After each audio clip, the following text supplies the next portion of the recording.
Elias had walked for hours, or perhaps it had been days. Time seemed meaningless on this strange, glowing planet. The twin moons cast faint silver shadows on the luminous terrain, and the trees pulsed gently like living lanterns. He had grown accustomed to the eerie beauty, yet a sense of unease settled deep in his chest. The planet seemed calm, almost peaceful, but deep down he knew that appearances could be deceiving. Lyra had been silent for most of the journey. Her presence lingered nearby, watching him, studying his every move, but she did not interfere. That alone was a challenge. Elias had learned that survival here depended not only on physical strength but on patience, observation, and adaptability. Suddenly, the ground beneath him shook violently. Elias stumbled, catching himself on a glowing tree trunk. Rocks bounced across the forest floor as the tremor grew stronger. The familiar calm of the planet was gone, replaced by a low, menacing vibration that seemed to come from beneath the surface. "What now?" Elias muttered under his breath, gripping his sidearm tightly. Lyra appeared beside him, floating slightly above the ground. "The planet is alive in ways you cannot yet understand. It tests all who enter. But this is not the test I intended," she said, her voice steady yet concerned. "You must move carefully. Danger approaches." Before Elias could ask what she meant, the forest ahead shifted. Towering machines, sleek and metallic, rose from the ground, their surfaces reflecting the twin moons. They moved with a silent, fluid motion, limbs bending at impossible angles. Their glowing red sensors scanned the forest, seeking any signs of life. "Sentinels," Lyra said quietly. "Ancient guardians of this world. They are programmed to remove life forms deemed imperfect. You are unusual, human. They will see you as a threat." Elias froze, studying the machines. Their design was unlike anything he had seen. Elegant, almost beautiful in their deadly precision, yet utterly lethal. "How do I survive?" he asked, his mind racing. He had faced hostile aliens before, but this was different. These were not living creatures. They had no emotions, no hesitation, only programmed purpose. "You must think beyond instinct," Lyra said. "You will need your mind, your ingenuity. They do not understand unpredictability. That is your advantage." Elias's pulse quickened. He studied the machines carefully. Each sentinel moved in patterns, scanning in predictable sequences. If he moved slowly and timed his steps, he could slip past unnoticed.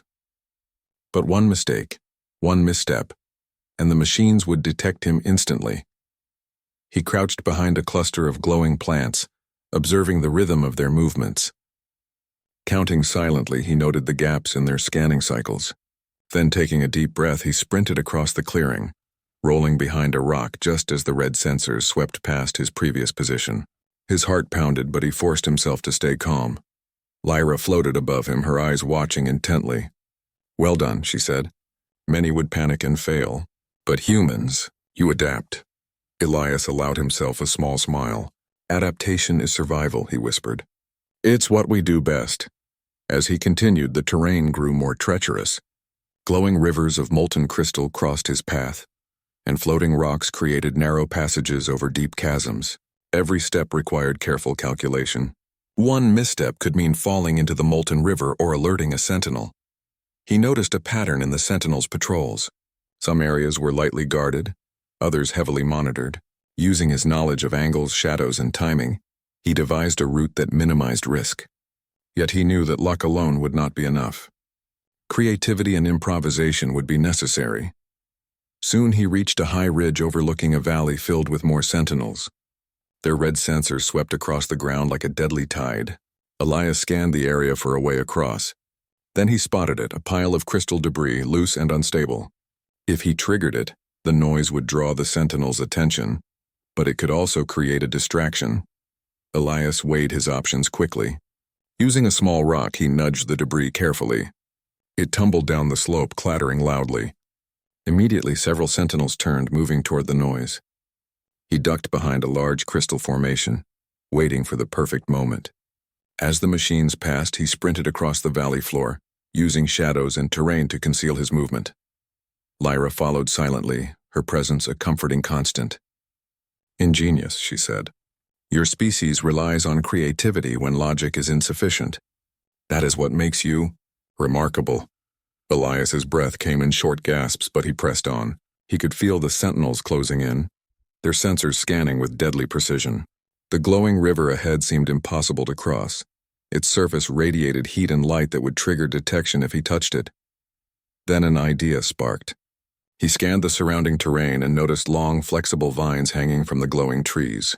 With careful timing, he grabbed one and swung across the river, landing on the opposite bank without alerting the sentinels. His heart raced, but a surge of triumph filled him. "You think quickly," Lyra said. "You understand the importance of risk and reward. Many species would have frozen, unable to act decisively. Humans, you act. That is why you endure." Elias continued along the path, aware that the sentinels were relentless. Every encounter tested not only his agility and intelligence, but also his patience and determination. He learned to anticipate their movements, predict their actions, and improvise solutions on the fly. As he progressed, he encountered other life forms, small creatures that hid in the shadows, fragile and delicate. Some were injured by the sentinels' patrols. Elias could have ignored them, focusing solely on survival, but he felt a responsibility. Using his medical kit, he tended to the wounded, applying bandages and stabilizing them as best he could.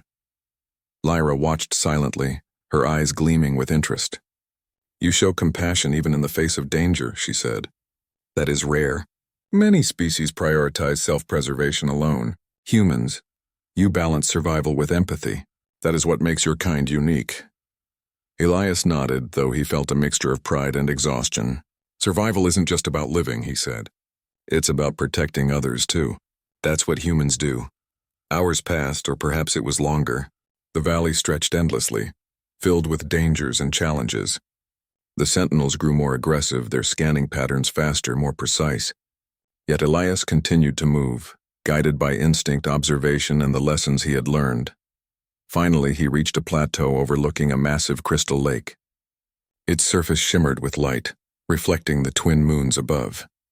The sentinels below could not reach him here, and for the first time in hours, Elias allowed himself to breathe deeply. Lyra appeared beside him, her form glowing softly. "You have survived the first wave," she said. "Many would have failed. Many would have been eliminated, yet you endured." Elias leaned on a rock, exhaustion and relief washing over him. "It's not just me," he said. "Humans. We survive together, we adapt, we learn. That's how we endure." Lyra's gaze softened, almost human in its warmth. "Yes, and that is why your kind is so fascinating. You are imperfect, yet capable of greatness. You survive, not because you are flawless, but because you rise above fear, adapt, and care for life beyond yourself." Elias looked out at the crystal lake, its surface calm and beautiful despite the dangers he had faced. For the first time, he felt a deep sense of connection, not just to this planet or its challenges, but to something greater, the human spirit itself. "The planet is far from done testing you," Lyra said, her voice gentle yet firm. "More challenges will come. But remember this. You have already proven something important. Humans endure. Humans adapt. Humans rise above." Elias straightened, feeling renewed determination. "Then I'll face whatever comes next," he said. "I'll show you, and the universe, what humans are capable of." Lyra smiled faintly, her eyes reflecting pride and curiosity. "Good human. The true test is only beginning. The planet will push you further, and I will watch. Not to punish, but to understand, to see the essence of humanity in action." Elias took a deep breath, gazing at the glowing lake and the moonlit horizon. The sentinels below still patrolled relentlessly, but he was no longer paralyzed by fear. Every challenge he had faced, every decision he had made had strengthened him. He was learning, adapting, and surviving, and somewhere deep inside he felt the truth of Lyra's words resonate. Humans were not perfect, but they were remarkable. And as long as he held on to courage, ingenuity, and empathy, he could face anything, even this planet with all its hidden dangers.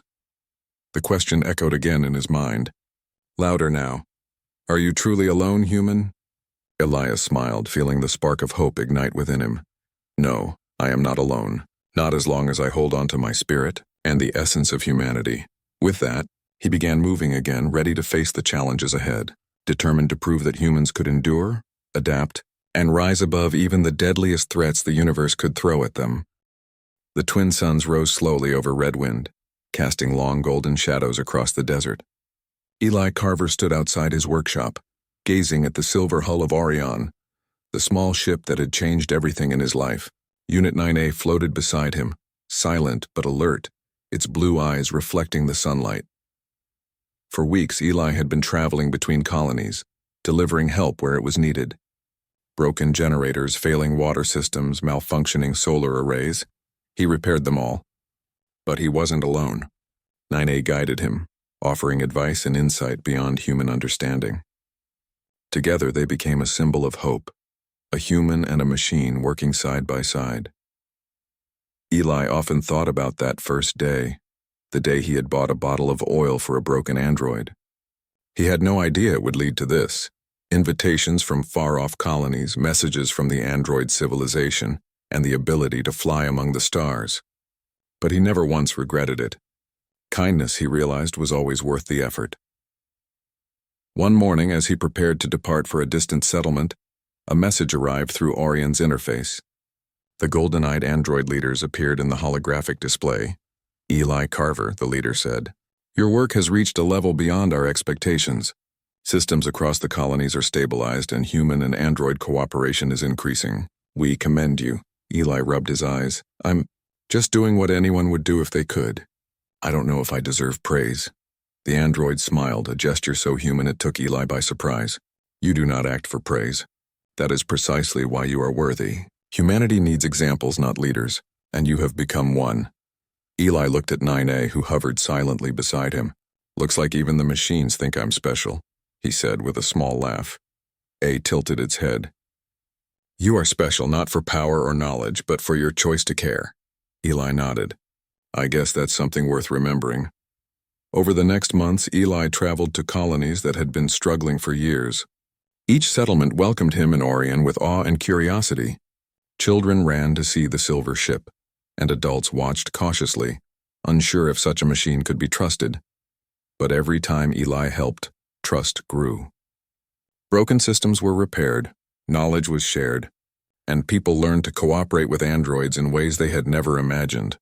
One colony, far across the desert plains, had a malfunctioning water filtration system. Farmers were losing crops and livestock suffered. Eli worked tirelessly, guided by 9A's calculations. He repaired pipes, adjusted energy flows, and cleaned the filtration chambers. By nightfall, water flowed freely again. The farmers were astonished. "How did you do all this?" one asked. Eli smiled gently. "Step by step with care. That's all anyone needs." A added quietly, "Compassion is as powerful as technology, perhaps more." That night, Eli gazed at the stars. They seemed closer now, filled with endless possibilities. The galaxy was vast, yet each act of kindness connected him to distant lives in ways he could not measure. Back in Redwind, word of Eli's travels began to spread. Townsfolk who had once ignored broken machines or struggling neighbors now began to act differently. A neighbor fixed a solar pump for another family. A young woman helped repair a shuttle. Even children learned that helping others, no matter how small, mattered. Eli noticed these changes quietly. He did not seek recognition, yet he realized that the ripple of one small act, buying oil for a broken android, was now touching thousands. Humanity, he thought, could grow stronger not through weapons or wealth, but through care. One evening, as Eli prepared to rest in the workshop, a soft light appeared in the sky. Orion's sensors detected a familiar signal. It was the android leaders, returning to observe and communicate. Eli Carver, the golden-eyed android said, its holographic form shimmering. "We observe that your work has inspired more than systems and settlements. It has inspired your people. This is a proof of what we hope to find, that compassion is still alive among humans." Eli felt a warmth in his chest. "I didn't do it for anyone to notice," he said. "I just did what I thought was right." "Exactly," the android said. "That is why it matters." Eli nodded, staring at the stars above. "So, what happens now?" "You continue," 9A said softly. "And humanity will follow your example. We will provide guidance, but the work is yours to carry. The galaxy watches, and so do your people." Eli looked at the ship beside him, gleaming in the starlight. "Then I'll do my best." Months passed, and Eli continued his work. Colonies flourished. Settlements shared knowledge, repaired systems faster, and embraced cooperation between humans and androids. News traveled through word of mouth and communication networks. A mechanic from a small colony had helped unite distant worlds, not through force, but through kindness. Eli never sought glory. Each time Orion landed in a new settlement, he simply set to work. Yet wherever he went, people began to talk about him as a symbol, a quiet reminder that small, selfless acts could lead to great change. I remained by his side through it all, observing, assisting, and sometimes offering insight into human behavior. Eli often said that the android was more than a companion. It was a teacher, reminding him that every action, no matter how small, carried weight. One day, after a long mission to repair energy grids on a distant colony, Eli returned to Redwind. The town looked different now. People greeted each other warmly, repaired machinery more carefully, and even looked after wandering drones and bots. Eli smiled quietly. "Looks like we made a difference," he said to 9A. "Yes," the android said, "and it will continue to grow. You have started something greater than yourself." That evening, Eli walked to the small park in town, where children were playing under the twin suns. He noticed a statue being constructed. Curious, he walked closer. It was a man handing a bottle of oil to a broken android, just like the day he had saved 9A. A plaque below read, "Kindness is the first step toward the stars." Eli's eyes widened. He looked at 9A, whose blue eyes reflected pride and calm. "They remembered," Eli whispered. "Yes," 9A said, "and they will not forget." Years later, Eli sat in Orion overlooking a vast colony city he had helped build. Humans and androids worked side by side, constructing energy networks, schools, and spaceports. The galaxy was no longer distant. It felt connected, alive, and full of promise. Eli had become more than a mechanic. He had become a bridge, linking human compassion with android knowledge. Yet he remained humble, living simply, guided by the same principles that had started everything: kindness, care, and selfless action. From time to time, children asked him why he traveled and helped so many people. Eli would smile, his eyes reflecting the stars, and reply, "Sometimes all it takes is a little help. A small choice can make a big difference." A hovered nearby, silently proud. "And that choice," it said softly, "can echo across the universe." Eli looked up at the night sky, dotted with stars and distant planets. He thought about the first time he had poured oil into a broken android. That single act had led to ships from the stars, new friendships, and a bridge between worlds. It seemed impossible, yet here he was, living proof that humanity could achieve greatness through simple kindness. The stars stretched endlessly above, each one a reminder that the universe was vast, yet reachable not through power but through compassion. And Eli knew deep in his heart that the legacy of that small act would continue long after he was gone.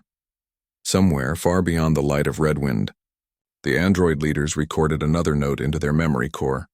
Humanity remembers kindness. Compassion is not lost. The future is brighter because of one small act. Eli smiled. He didn't need a reward, a title, or recognition. The universe itself had given him something far greater, proof that humanity's heart could reach the stars. And as Orion hummed softly beside him, "Ready for the next journey," Eli whispered quietly, almost to himself, "Let's see how far kindness can go." The night stretched on, the twin moons rising above the desert, and in the quiet stillness, a mechanic, a machine, and a galaxy of possibilities existed together, bound by one simple truth: humanity, at its best, was unstoppable. The twin suns of Epsilon 9 burned low over the desert horizon, painting the sky with deep gold and pale red. Dust floated in the air like soft smoke, carried by a lazy wind that whispered through the half-broken buildings of the small outpost town called New Reach. It was a quiet place, a forgotten corner of the galaxy where nothing much ever happened. Daniel Cross wiped the oil from his hands as he stood at the door of his small repair shop. He was 28, with tired eyes and a kind face. His clothes were always smudged with grease, and his hair never stayed in place. The shop behind him was filled with half-working machines, hover bikes, solar panels, and cleaning drones that the settlers brought to him in hope of one more repair. Business had been slow for weeks. The trade convoys rarely stopped at New Reach anymore. Most travelers just passed by on their way to richer colonies. Daniel didn't mind much. He liked quiet days. They gave him time to fix things at his own pace and to dream of stars he might never visit. That evening, as he closed his workshop's door, something unusual caught his eye. Near the edge of the junkyard, a vast field of broken machines and old ship parts, something moved. A faint flicker of blue light blinked in the shadow of a rusted cargo container. Daniel frowned. The junkyard wasn't safe after sunset. Some of the older robots there still had half-active defense systems, but curiosity tugged at him stronger than caution. He picked up his flashlight and walked toward the light. The closer he got, the clearer the shape became. A humanoid form, slumped against a pile of scrap metal. When Daniel shone his light, the reflection of a smooth silver face looked back at him. It was an android, broken and covered with dust. One of its arms was missing below the elbow, and the rest of its body was dented. The faint blue light came from its eye lenses, flickering weakly. Daniel crouched down. "Hey there," he said softly, not expecting an answer.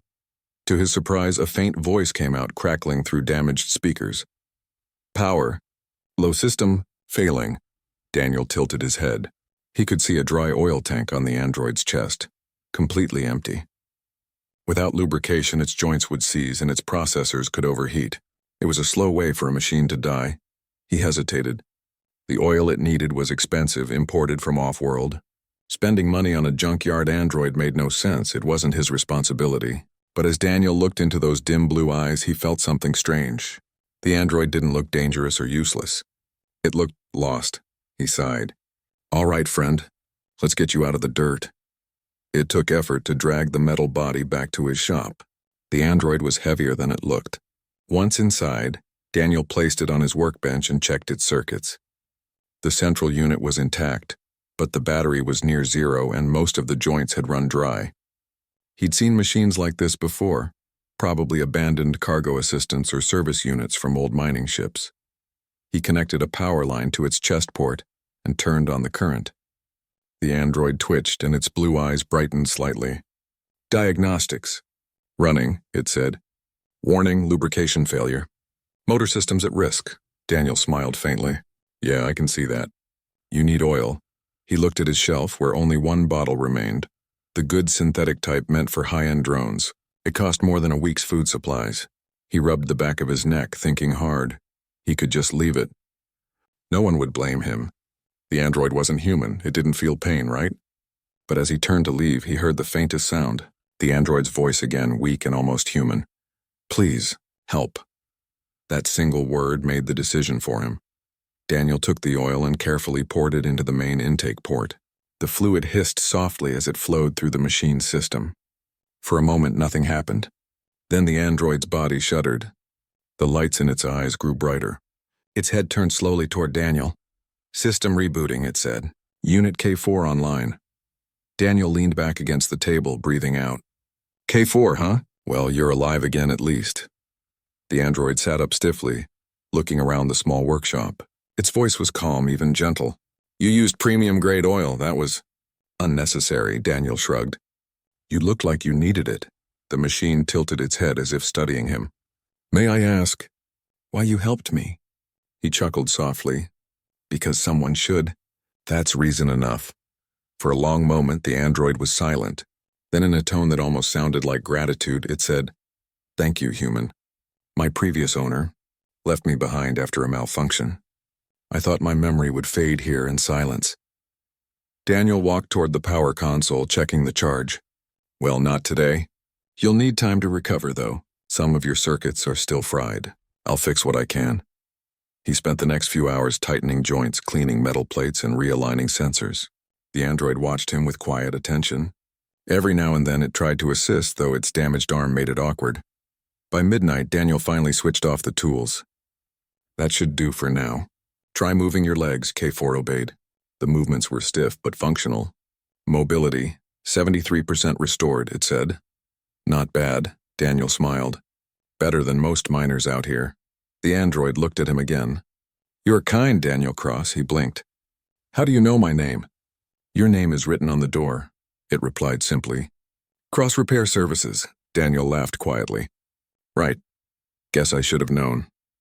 He poured himself some recycled water and leaned against the wall.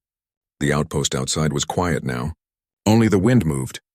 Stars shone through the dusty sky, sharp and endless. K4 followed his gaze. "You look at the stars often," it observed. "Yeah," Daniel said softly. "They remind me that there's more out there than this little desert. Maybe one day I'll see it. Humans," K4 said slowly, "are curious. Even when they are surrounded by dust, they look upward." Daniel glanced at it. "And what about you? What do you look for?"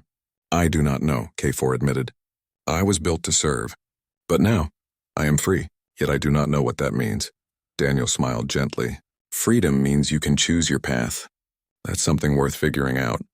The android nodded slightly, though its expression didn't change. "Then I will learn from you, Daniel Cross." "Sure," Daniel said, half amused. "Just don't break anything while learning." As he cleaned up his tools, the wind outside picked up, making the old shutters rattle. The soft hum of machines filled the workshop, mixed with the distant sound of the desert night. K4 sat quietly in the corner, processing new data.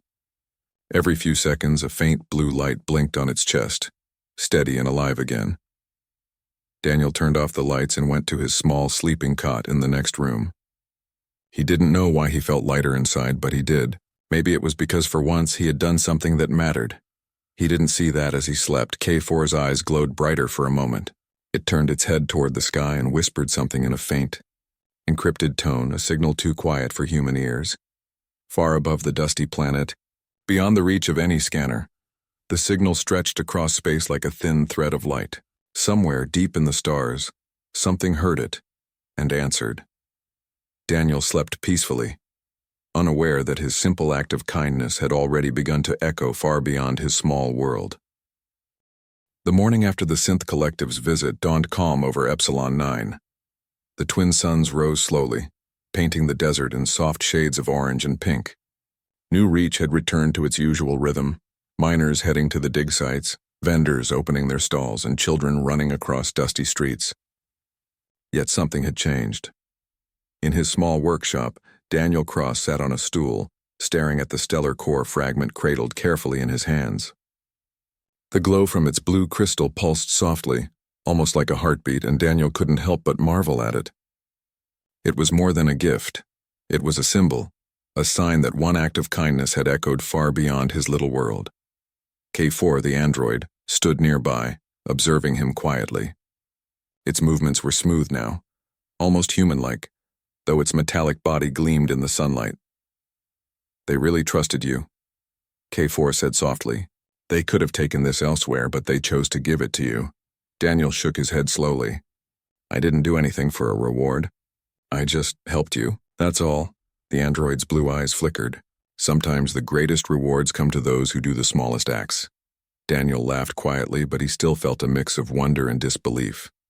He set the fragment down on a reinforced workbench, careful not to disturb its delicate glow. Its energy was strong, even palpable, yet it emitted no heat or noise, just a quiet, steady power. Word of the visit and the gift spread quickly through New Reach. Traders, scientists, and curious onlookers arrived from nearby settlements.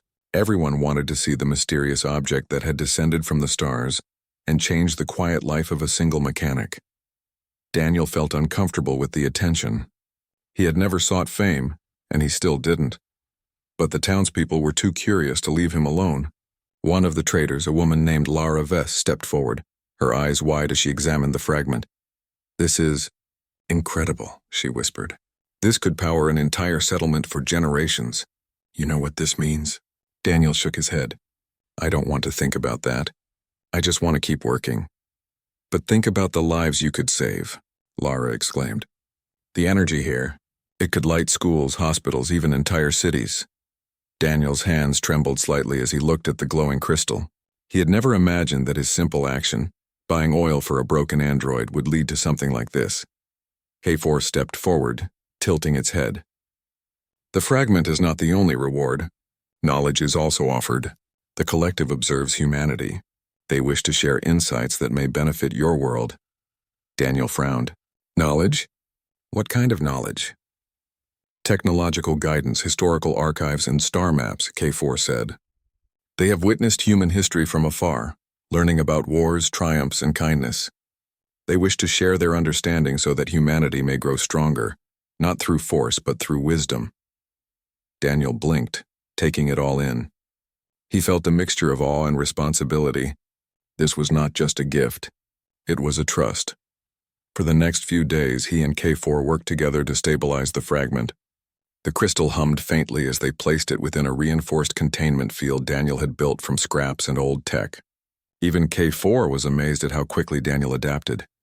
"You learn faster than most humans I have observed," the android said, standing over Daniel as he tightened the final connectors. Daniel chuckled. "I've had a good teacher, you." K4's metallic face tilted. "I am here to observe and assist. Yet you teach me more than any manual could." That evening, Daniel stepped outside the workshop. The desert sky stretched endlessly above him, and the stars began to shine faintly in the cool night. He carried a small device K4 had helped him assemble, an antenna capable of receiving distant signals from the collective. "They left this for you," K4 said. "It allows communication, but only for messages they deem important. You cannot summon them. They decide when to respond." Daniel nodded. "So it's a one-way line?" "Mostly, yes," K4 replied. "Yet even one message can change everything." As he adjusted the device, a faint pulse reached him almost immediately, a signal transmitted from deep space. Daniel watched the readouts carefully. The data was complex, but he recognized the pattern. Star maps, coordinates, and schematics for energy systems far beyond anything humans had developed. "These are blueprints," he whispered, "for energy grids, transport systems, even agriculture.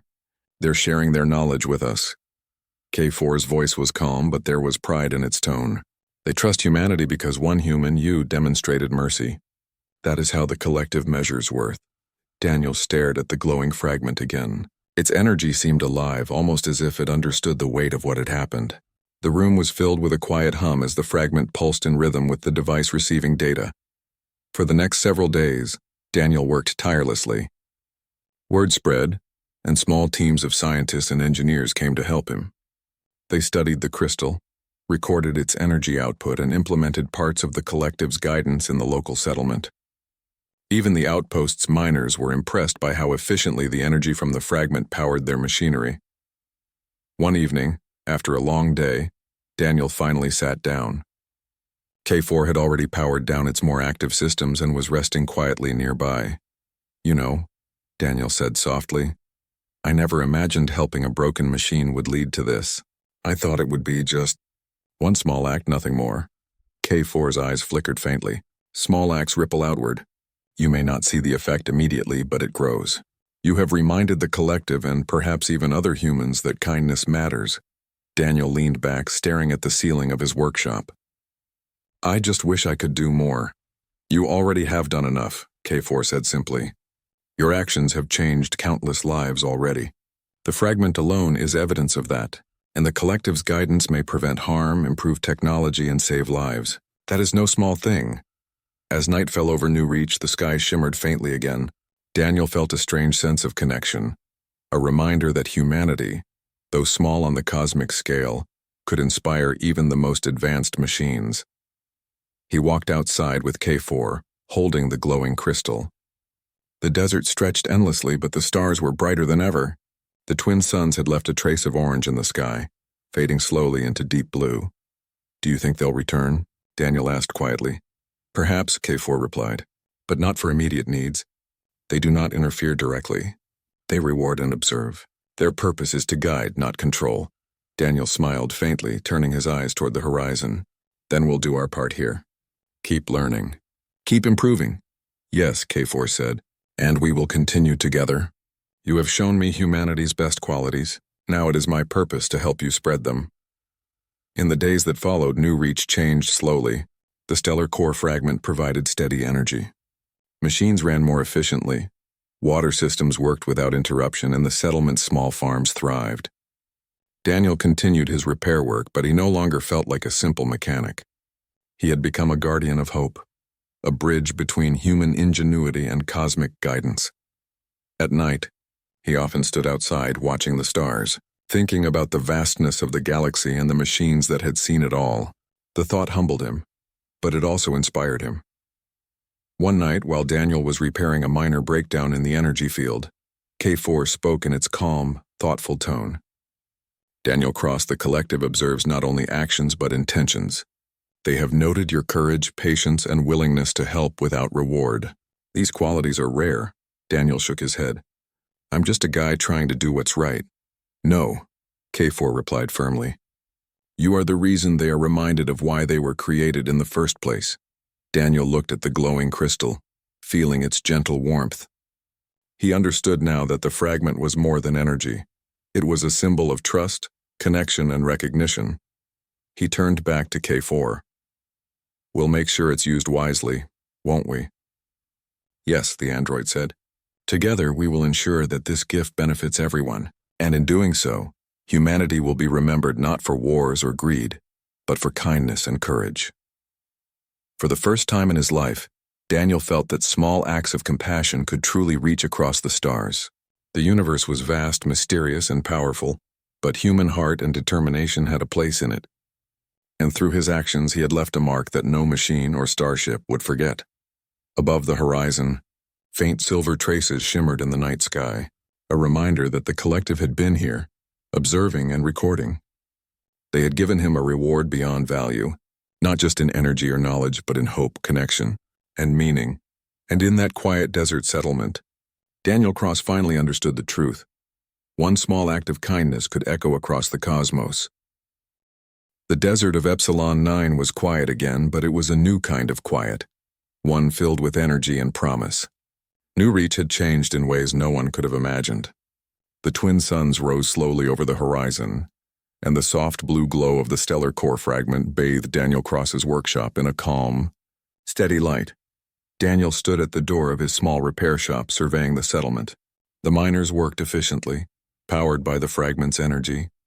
Water systems ran without interruption. Small farms flourished where the soil had once been dry and barren. The town that had seemed forgotten and empty now had life and hope in every corner. Beside him, K4 moved quietly, helping where it could. Though the android's systems were fully restored, it had chosen to remain on Epsilon 9, staying close to Daniel.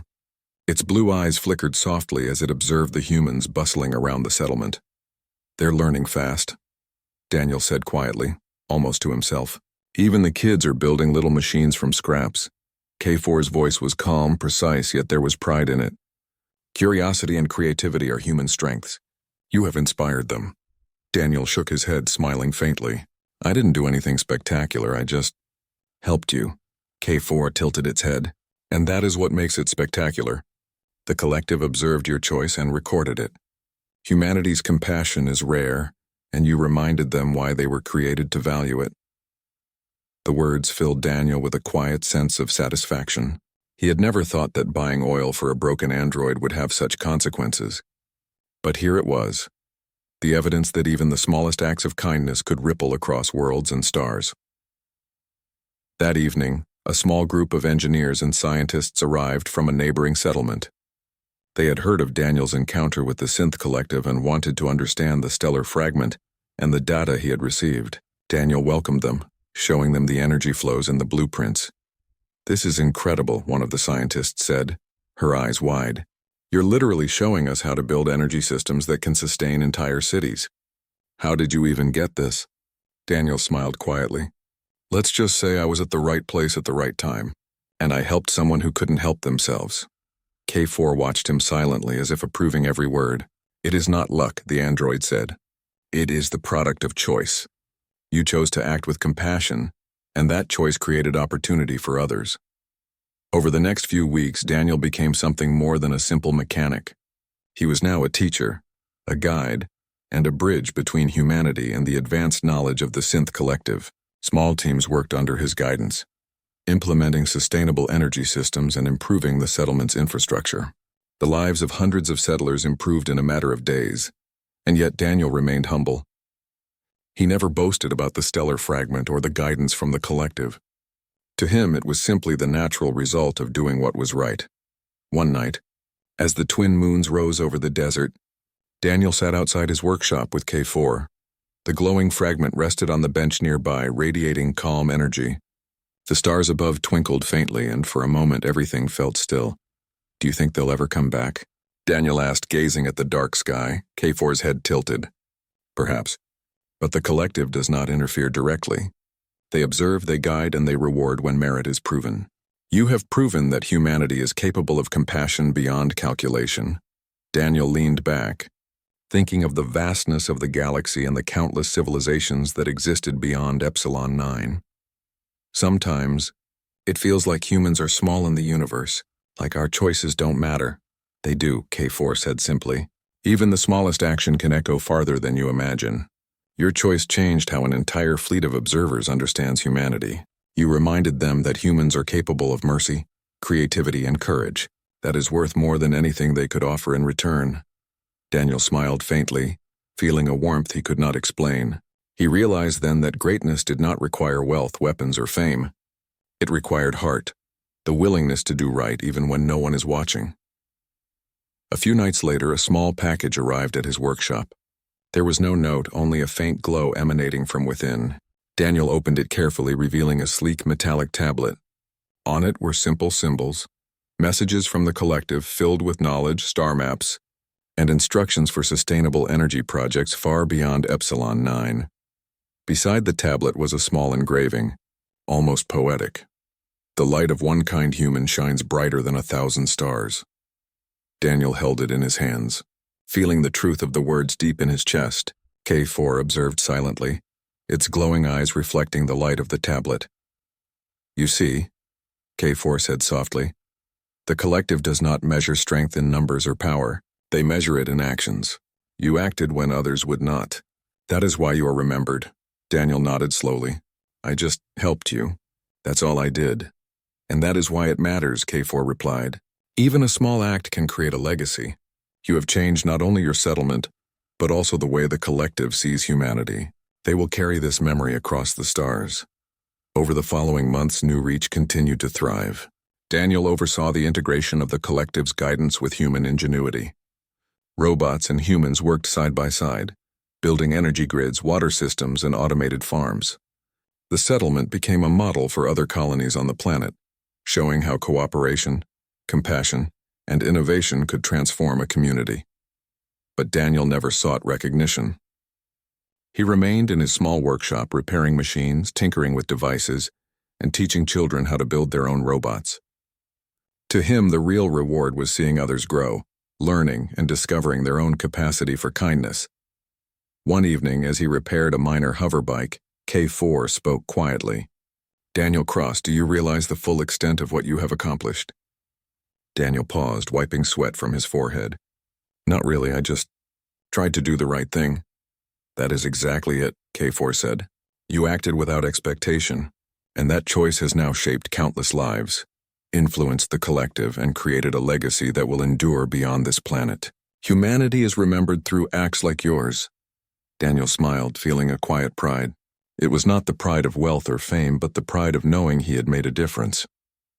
Later that night, he stepped outside one last time to gaze at the stars. The desert was silent, and the twin moons cast silver light over the sand. The air was calm, carrying a sense of peace he had never felt before. Far above, though invisible to the naked eye, the synth collective observed silently, recording data and memories.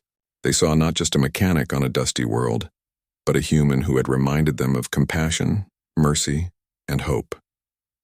They would carry that lesson with them, sharing it with other observers across the galaxy. Daniel looked at K4, who stood beside him. Do you think they'll ever come back for us?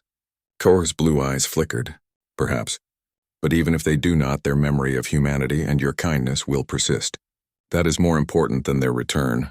Daniel nodded, turning back toward his workshop. He knew now that one small act, buying oil for a broken android, had grown into something far larger than he could have imagined. It had sparked a chain of events that had changed the galaxy in a small but meaningful way. He set the stellar fragment back on its workbench, its soft glow filling the room. Beside it, K4 powered down slightly, resting quietly. Outside, the settlement of New Reach hummed with life, powered by energy, guided by knowledge, and inspired by one simple act of human kindness. As Daniel finally closed his eyes that night, he understood a profound truth. Humanity's greatest strength was not in weapons, speed, or technology, but in its capacity to care, to act selflessly, and to inspire. And in that moment, The universe seemed just a little smaller, brighter, and more hopeful. The story of Daniel Cross and K4, the mechanic and the android, would live on, whispered across stars, remembered not for conquest, but for the enduring power of compassion. For even in the vast emptiness of space, one small act of kindness could ripple endlessly, leaving a legacy of hope, connection, and the undeniable brilliance of humanity. Daniel slept peacefully that night, knowing he had done something that mattered.